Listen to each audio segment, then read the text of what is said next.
সত্যনগৰী ৰামদিয়াৰ শ্ৰী শ্ৰী চৈতন্য সত্ৰত শ্ৰী শ্ৰী চৈতন্য মহাপ্ৰভুৰ 540তম জন্মোৎসৱ আৰু শ্ৰী শ্ৰী চৈতন্য সত্ৰৰ অষ্টপ্ৰহৰ সংকীৰ্তনৰ 70তম মহোৎসৱ পালন। সত্যনগৰী ৰামদিয়াৰ বঙালতোলাস্থিত একমাত্ৰ চৈতন্যপন্থী সত্ৰ ঐতিহ্যমণ্ডিত শ্ৰী শ্ৰী চৈতন্য সত্ৰৰ শ্ৰী শ্ৰী চৈতন্য মহাপ্ৰভুৰ 540তম জন্মোৎসৱ আৰু শ্ৰী শ্ৰী চৈতন্য সত্ৰৰ অষ্টপ্ৰহৰ সংকীৰ্তনৰ 70তম মহোৎসৱ ভাগি তিনিদিনীয়াকৈ 28 ফাগুন বৃহস্পতিবাৰৰ পৰা শুভাৰম্ভ কৰা হয়। সেই অনুসৰি প্ৰথম দিনা উষা কীৰ্তন, বন্তি প্ৰজ্বলন, পতাকা উত্তোলন, বৃক্ষৰোপণৰ পিছতে আবেলি সাংস্কৃতিক শোভাযাত্ৰাৰ শুভাৰম্ভ কৰা হয়।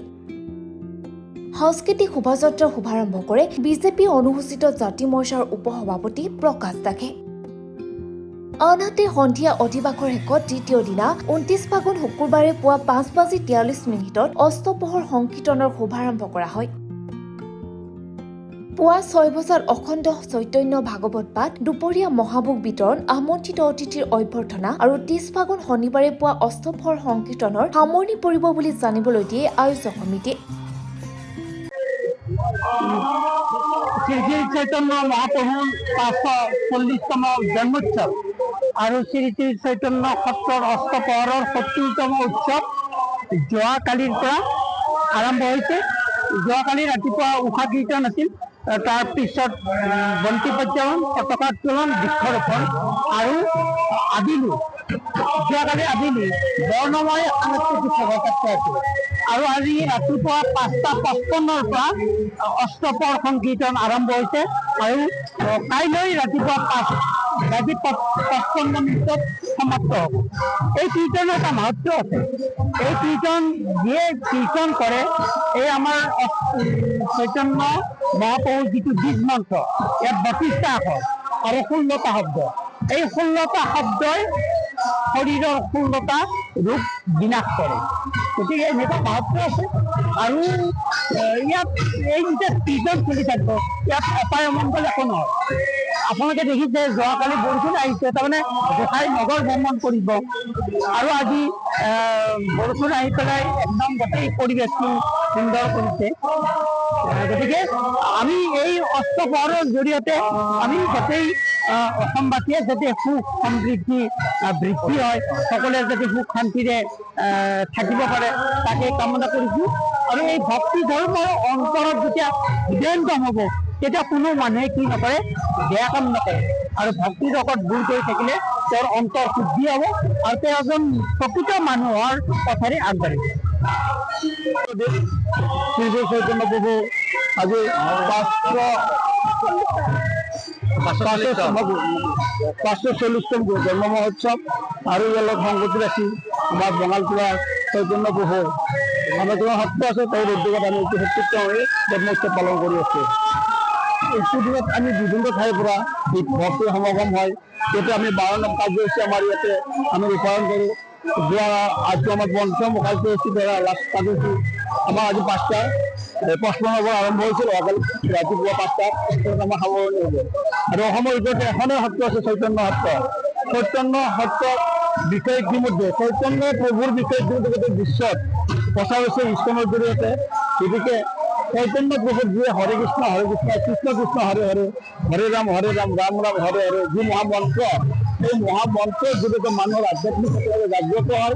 মানুহে বেয়া কাম কৰিবৰ কাৰণে ভয় কৰে, সকলো ঈশ্বৰৰ ওপৰত বা ভৰসা ৰাখিবলৈ আগবাঢ়িব বা অন্তঃ পবিত্ৰ হয়।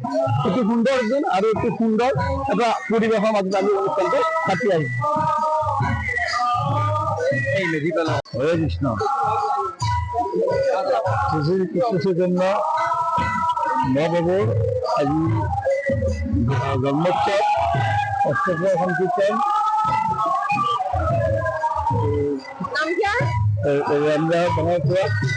এই উৎসৱটি আমাৰ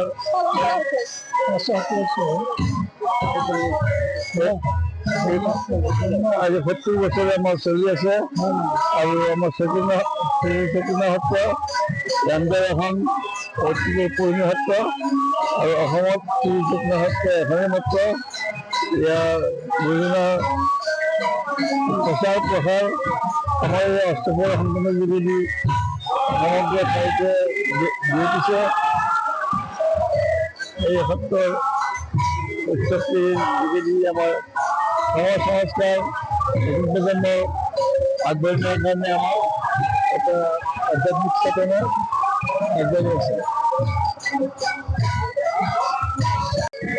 আমি অতি গৌৰৱান্বিত যে আমি চৈতন্য সত্ৰৰ শ্ৰী চৈতন্য সত্ৰৰ আমি সত্ৰবাসী।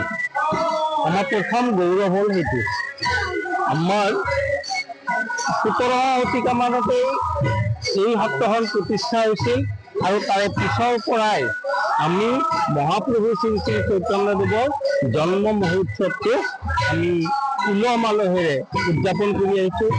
আৰু 1955 চনৰ পৰা আজি 70তম বৰ্ষত অষ্টপ্ৰহৰ সংকীৰ্তন নামৰ যিটো অনুষ্ঠান তাৰ 70তম উৎসৱ আমি আজি পালন কৰি আছোঁ।